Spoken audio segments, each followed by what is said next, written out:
Ndewo ndị ọma njem ọnụ. Kedu ka anyị mere? Eji m n'aka na onye ọbụla nọ n'udo nakwa n'arụ ike. Ọ ka bụ m enyi gị Ebube. Taa, ana m ewetara anyị otu ilu Igbo ọzọ nke na-asị: atụrụ na-arọ nrọ ebe o ji ọkpụkpụ agụ bụ nrọ ọnwụ ya. Atụrụ na-arọ nrọ ebe o ji ọkpụkpụ agụ bụ nrọ ọnwụ ya. Gee ntị mụta ihe na nke a. Ilu a nke na-asị atụrụ na-arọ nrọ ebe o ji ọkpụkpụ agụ bụ nrọ ọnwụ ya pụtara na onye ọbụla na-achọ ma ọ bụ na-eche echiche ime ihe karịrị ya nwere ike izite nsogbu ma ọ bụ ọnwụ n'ụzọ.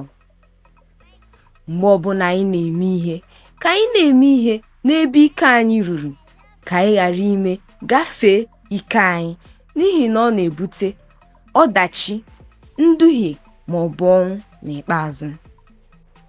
Nke a mere ka m cheta otu akụkọ mere n'otu obodo n'ala Igbo. Ada bụ otu nwa agbọghọ bi n'otu obodo ahụ. Ọ nụrụ akụkọ banyere otu ọgaranya nke nwere nnukwu ego nakwa akụ na ụba ndị ọzọ. Ada malitere iche echiche otu ọ ga-esi banye n'ụlọ ọgaranya ahụ ma were ego ya. Mgbe ọ na-eme nke a, o chetaghị n'uche na ọgaranya ahụ nwere ọtụtụ ndị nche n'ụlọ ya. Otu abalị, Ada kpebiri na ya ga-aga n'ụlọ ọgaranya ahụ ma were ego ya, na nke a ga-eme ka ya bụrụ nwatakịrị izizi n'obodo ha ga-enwe ego. N'abalị ahụ, Ada mapụrụ njem wee gaa na nke ọgaranya ahụ.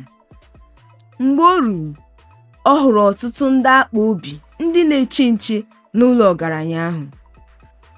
Mgbe ha jidere ya, ha jụrụ ya, "Nwatakịrị, gịnị ka ị na-achọ n'abalị a n'ebe a?" N'ụjọ, Ada malitere ịma jijiji n'ihi na ọ tụghị anya na ọ ga-ahụ ihe dị otu ahụ. Ma ndị akpa obi ahụ gara n'iru ime ya egwu na ihe ụjọ.